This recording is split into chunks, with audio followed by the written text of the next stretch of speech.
Ahora en la última pregunta, nuestro invitado es el señor Edelvino Bodoira, candidato a gobernador por Viva la Libertad. Edelvino es el padre de Delvis, participa por primera vez en política y se posicionó de manera tal de poder superar el piso de las PASO y ahora competir en las generales del 10 de septiembre. Bueno, lo dicho, estamos con Edelvino Bodoira. ¿Cómo está? Buenas noches. Buenas noches, gracias por la invitación. La presentación dice el papá de Delvis. A Delvis lo conocemos muchísimo, un actor, digamos, de la política local desde hace muchos años. Bueno, también comparte esta iniciativa de Viva la Libertad porque es candidato a concejal. A concejal, sí. En realidad el político es él, ¿no? Sí, yo soy un outsider, como se dice, de la política. Vengo de la profesión privada, bueno, acompañando a todos estos jóvenes. Me han convocado para ser precandidato primero y bueno, hemos pasado bien las pasos y estamos de candidato a gobernador. Así que bueno, muchas gracias. Bueno, usted es abogado. Sí, correcto. ¿Quién le fue a proponer la idea de ser candidato a gobernador o precandidato antes de las PASO? Su hijo, Juan Argañarás, que también es como una especie de gran protagonista de Viva la Libertad y del partido Inspirar. Sí, ambos y alguien más, te lo voy a resumir así. Poco antes del cierre de listas, me llama Delvis, mi hijo, y me dice, papá, necesito un favor tuyo y demás. Cuando un hijo te dice un favor tuyo, bueno, ¿cuánto dinero necesitas y para qué? Le digo, no se trata de eso, tengo otra propuesta que hacerte, vos que sos un hombre de principios, de valores, bueno, me enroscó bien, me hizo todo un halago previo. No, necesitamos que seas precandidato a gobernador. Y cuando me dice esto, quedé... Ahí como... ¿Duro se dice? ¿Está bien? Sí, lo puedo decir. Sorprendidísimo. Pues sorprendido, exacto. Atónito, como diríamos, atónito. Entonces yo funciono como abogado, tantos años de ejercicio en la profesión, le digo, bueno, Delvis, si te digo que no, ¿qué daño te causo? Y me dice, bueno, mira, tenemos candidatos para poner a senador en 18 departamentos, son 19 en la provincia, y me hizo otras explicaciones y demás, entonces miro a mi señora a ver qué me decía. Porque sin la otra parte uno no funciona muy bien, por supuesto, ¿viste? Las decisiones son conjuntas. Son conjuntas, exactamente. Y bueno, me hace seña que sí, entonces bueno, le acepté esa propuesta, que no deja de ser un honor en definitiva, ¿no? Pero fueron conjuntos, fueron el grupo de Delvis, el diputado Juan Argañarás, el grupo de ellos que me han propuesto. Seguramente varios le han dicho que no, entonces me quedó esta alternativa. Pero bueno, acá estamos, bueno, así que tengo que decir, solito me metí. Bueno, lo toma con un poco de humor, pero también... Y responsabilidad, sí. Y responsabilidad. ¿Y cuál es el balance? Usted tuvo unas muy buenas palabras en la presentación del espacio, en aquel acto de una fría noche en calle Sargento Cabral, a metro del Boulevard Santa Fe. Sí. Pero bueno, ahí era como una especie del debut. Habló muy bien, mejor que su hijo ese día. Bueno, pero tuvo palabras muy respetuosas sobre qué significa Viva la Libertad y cuáles son sus valores. Sí, bueno, el partido se funda en los valores básicos, fundamentales, diríamos valores morales objetivos que todos tendríamos que considerar y que un poco se han dejado de lado lamentablemente en este país por los políticos, no la política. Es decir, tenemos que rescatar a la política, pero sí los políticos han dejado mucho que desear. Bueno, los valores fundamentales en que han fundado ellos y que yo los acompaño en esto, el partido, son la defensa de la vida, ¿no es cierto?, desde la concepción hasta la muerte natural, la defensa irrestricta de la familia, que eso es muy fundamental. Nosotros tenemos que proteger, cuidar, ayudar a la familia, porque ahí nacemos, ahí crecemos, ahí nos desarrollamos, ahí nos formamos como personas humanas y ahí aprendemos a ser ciudadanos. Nunca tenemos que olvidar que la familia es la primera educadora en la fe, es la formadora de personas, es la promotora del bien común, entonces tenemos que cuidar mucho a la familia, y la primera educadora en todos los aspectos. Cuando hablamos de educación siempre tenemos que acompañar con la familia, las convicciones familiares hay que respetarlas, etcétera, etcétera, etcétera. Bueno, también defendemos la libertad. La libertad o los principios y valores de la libertad que nosotros defendemos son distintos de los demás partidos, ¿no? porque los demás son, digamos así, deterministas, ¿no? Hacen un programa de Estado y los que no están de acuerdo con ese programa empiezan que sos gorila, que sos esto. Nosotros la libertad la respetamos a rajatabla, que queremos que seamos libres realmente. En esta libertad también acompañamos con la defensa de los bienes, o sea, la defensa de la propiedad privada de los bienes, a lo que tenemos que agregarle la moralidad. Hay que moralizar más las instituciones, hay que moralizar más a los habitantes de este país, trabajo digno, justicia, orden y paz, no como dijeron los que están, que paz y orden. Primero vamos por el orden, a través del orden vamos a la pacificación, y la pacificación después nos llevará a la paz y a algunos instantes de felicidad, ¿no? Por cierto que mucha falta nos está haciendo. Bien, a partir de su incursión en la política ya pasó una campaña que fueron las primarias. ¿Confiaba antes de la elección primaria que podía pasar a las general, que podía reunir ese mínimo de votos? Sí, la confianza siempre estuvo. Es más, van a decir que soberbio que está. Pensábamos sacar más votos, queríamos sacar más votos. Lo que pasa que nuestra billetera es muy chiquita, es con la nuestra. Ustedes saben que para la política se requiere imponer la imagen. Entonces, imponer la imagen, o mostrar, mejor dicho, no tanto imponer, sino mostrar la imagen en toda la provincia sale muy caro. Y en poco tiempo. Y en poco tiempo, por cierto, no teníamos todos los medios, pero hemos pasado, en el balance, hemos pasado relativamente bien, digamos así. Esperemos que ahora nos voten más gente. Bueno, esa es la expectativa. Que captemos más votos. Esa es la expectativa, y el objetivo central del espacio es que Juan Argañarás también logre renovar su lugar en la Cámara de Diputados. Esperemos que sí, que la gente lo vote, se lo merece, ha hecho una buena diputación, esperemos que sí, que lo voten, que continuemos en la Cámara de Diputados, ¿no?, con el partido. Bien. Delvino, ¿qué cosas le preocupa de lo que ve en la provincia de Santa Fe? ¿Cómo está? La seguridad, la economía, la gente que no llega a fin de mes. La preocupación es múltiple, ¿no? Hay muchos factores. Ciertamente que la economía es uno de los factores que va a la cabeza. Si bien es un problema más de orden nacional, en la provincia tenemos centros productivos y demás, pero se está notando la escasez, como bien decías, Pedro, en todo esto que el bolsillo no alcanza y demás. La seguridad también tenemos muchos problemas, lo vemos en Rosario y en otros lugares que ya se está expandiendo. Lo que, independientemente de que habría que solucionar, por cierto, y cuanto antes estos temas de seguridad, de economía, de moralidad, porque vemos mucha corrupción, es decir, el kit de la cuestión, tenemos un cóctel bastante explosivo que es corrupción, amiguismo o connivencia, impunidad. Ahí entra un poquito más la justicia y mucha pasividad de las autoridades con los delitos, con todo esto.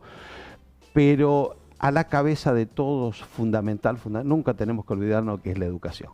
La educación tiene que estar en todo esto y bien apuntalada. No nos olvidemos que en nuestra provincia, lamentablemente, no tenemos una ley de educación. No. Y hace de la década del 90 que pasaron de la nación, pasaron la educación a la provincia y no tenemos una ley de educación.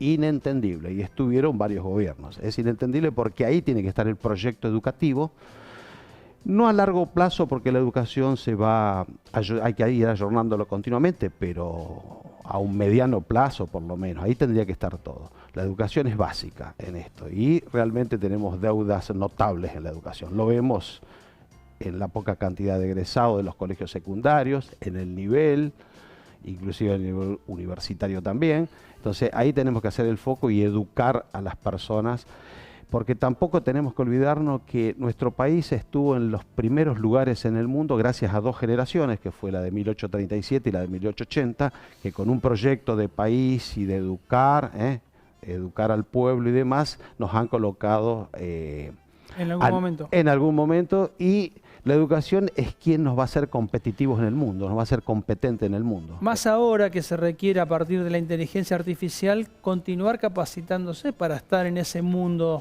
o ese primer mundo. Sí. Y hoy nosotros tenemos como la educación estancada. Exactamente. Hay nuevos escenarios educativos que requieren nuevos formadores. La formación del docente permanente, tenemos que mejorarle los sueldos, por cierto, porque si le vamos a exigir a ellos mayor formación educativa, mayor transmisión de la cultura, hay que mejorar los sueldos, pero por ahí va la cosa. Es más importante inclusive que todas las riquezas que tenemos en nuestro país, que son muchas, ¿no? Hablamos de inseguridad, vamos a compartir declaraciones de Maximiliano Puyaro el último viernes cuando estuvo en Rafaela. Y hace 4 años sintetizó un problema que tenía la provincia de Santa Fe, con un eslogan muy fuerte que fue la paz y el orden, y que fue despertar al gigante. Digo, esos dos eslogans y esa fuerte imagen que vimos en todos lados, parecía que iba a lograr poder resolver problemas serios y graves con un eslogan, y muchos creíamos que era una persona conservadora, pero que iba a lograr los objetivos que se proponía. Lamentablemente nos llegó a los índices más altos de delito y de violencia que vivimos en la provincia de Santa Fe, en la historia de la provincia de Santa Fe.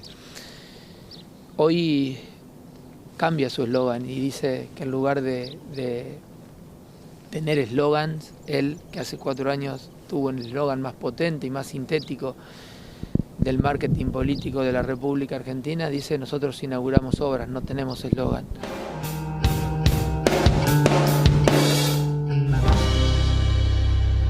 Bueno, ¿qué piensa de esas declaraciones de Puyaro el viernes? Bueno, hablando de la gestión de Perotti y del propio Perotti. Sí, realmente la gestión del gobernador actual fue muy deficiente en el tema de seguridad. Tampoco en su momento que Puyaro había sido secretario de ministro de Seguridad, sí. Tampoco fue tan eficiente, ¿no? Es decir, lo que podemos decir acá que tampoco en esto veo mucha improvisación. Es decir, tampoco hay un plan serio, firme, contundente para erradicar toda la problemática de la seguridad. Advertamos un detalle.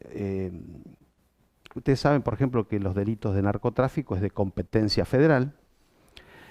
En el orden federal tenemos no menos de 10 o 11 instituciones. Si sumamos Gendarmería, Prefectura, Policía Aeroportuaria, que parece que no entra y sale nada de Rosario, porque no los veo actuar mucho, Policía Federal, Ministerio, Fiscalía Federal, Poder Judicial propiamente dicho federal, Servicio Penitenciario Federal, ahí estoy contando 7, cuando hay delitos de narcotráfico y demás, sabemos que hay mucho flujo de dinero, entonces hay que cortar esos flujos de dinero, así que hay que incorporar a la FIP con sus instituciones, la UIF, etcétera, etcétera. Hay que agregarle inteligencia, aduana, bueno, por cierto.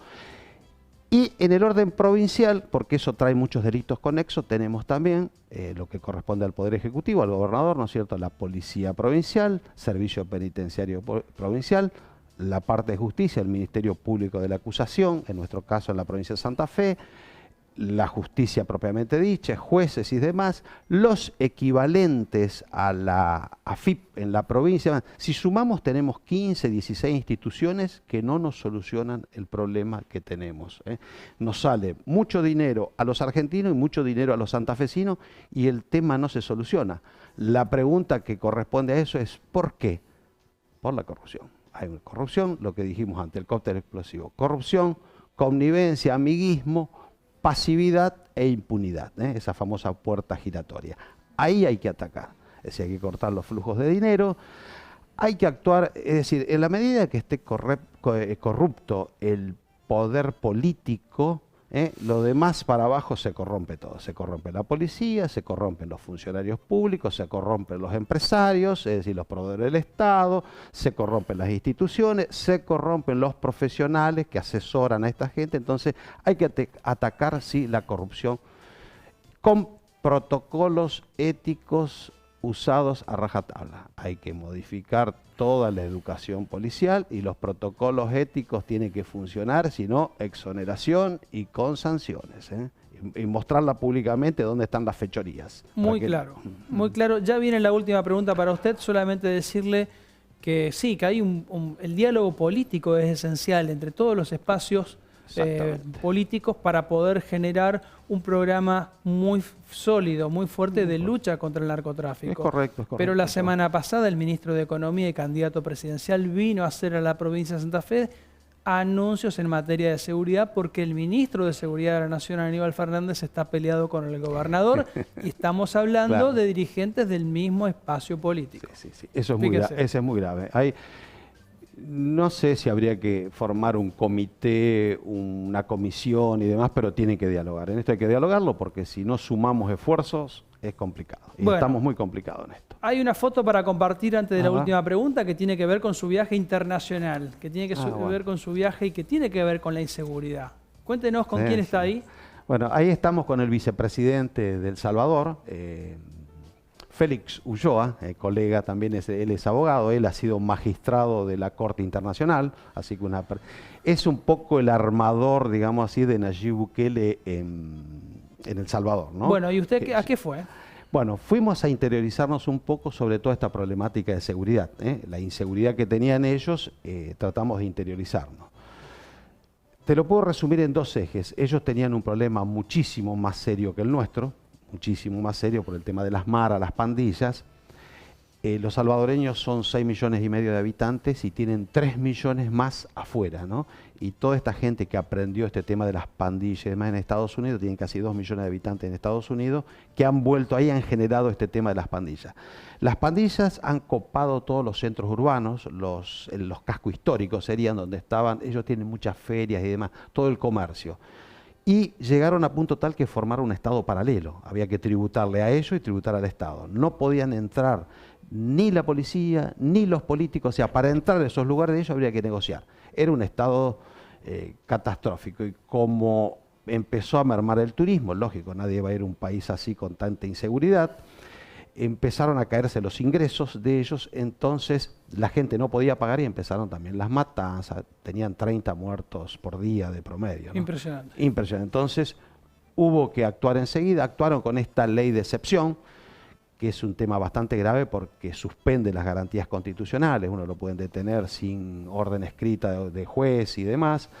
Bueno, todo ese tema, nosotros no estamos todavía en eso. Si seguimos con la connivencia política y la pasividad, es nuestro futuro. Es nuestro futuro. Entonces, y la otra parte importante de ello es la reconstrucción social, a través de los cubos, a través de cero ocio, que si hay algún minuto más se lo podría explicar, por lo menos cero ocio. Bueno, no sé cómo estamos con tiempo. No, ya estamos cerrando del vino, pero sí, nos quedan esas imágenes del presidente Bukele con una mega cárcel y muchísimos detenidos así, casi en ropa interior, con un plan riguroso de seguridad. Sí, eso es el CECOT, el Centro de Confinamiento Territorial. No hemos podido visitar eso porque independientemente que estaban haciendo unas refacciones, en ese momento habían cerrado un barrio entre 7.000 más o menos, porque allá actúa la policía y el ejército protege a la policía en eso, ¿no? Entonces van cerrando de a poquitos, entonces estaba toda esa problemática, no lo pudimos ver, a ver si era cierto todo lo que veíamos y demás. Pero bueno, sí hemos consultado a la gente en general está conforme con esto, se puede viajar tranquilamente, hace 400 días que no tienen un muerto, ¿no? Es decir, era un tema muy problemático, ¿no? Y en ese afán por resolver seguramente se cometen algún exceso, es lógico. Imagínense que lleva más de 70 y pico mil personas, pandilleros, mejor dicho, en eso. Entonces se ha hecho un cuello de botella con la justicia. Si bien atrasaron los plazos para pasar a la justicia los temas, esa cantidad están trabajando a full, los fiscales y demás, entonces todo genera... Pero bueno, fue para bien, hasta ahora vienen bastante bien y conforme la gente con eso, ¿no? Bueno, ¿y se trae alguna idea? Sí, esto que le decía, por ejemplo, de que sería... Ocio cero. Ocio cero. ¿Qué es ocio cero? Bueno, ocio cero es... 20 segundos. 20 segundos, bueno, a ver lo más rápido posible. Es los presos que ya adquirieron confianza le están enseñando oficios para reinsertarlos en la sociedad y están resarciendo los daños que causaron a la sociedad haciendo trabajos públicos. Todo el mantenimiento, todas las obras de albañilería y demás, pintura, los hacen ellos porque están poniendo subterráneamente, o sea, todo el cablerío, viste, de las ciudades. Clarísimo. Y demás. Así que eso habría que... Trabajo público. Trabajo público. Acá no funciona así esto. Edelvino ha sido muy claro. Ahora sí, vamos a la última pregunta. Le dejamos el espacio a Silvana, por favor. En esta noche fría en la ciudad de Rafaela, el momento dulce de la última pregunta es auspiciado por Flaming a través de Alfajores Habana. Hola, doctor. ¿Cómo le va? En primer lugar, me gustaría poder conocernos personalmente algún día, tener ese placer y ese honor. Y en segundo lugar, y atendiendo a la consigna del programa sobre la pregunta final, mi pregunta es más bien personal y humana. ¿Qué siente usted debutando en la política y habiendo clasificado para competir nada menos que en la final de la categoría gobernador contra Maximiliano Puyaro, contra Marcelo Lewandowski, que vendrían a ser los favoritos de esta elección, y también contra Carla de Llana, que está en las antípodas políticas y, por qué no, ideológicas de usted, es decir, la izquierda?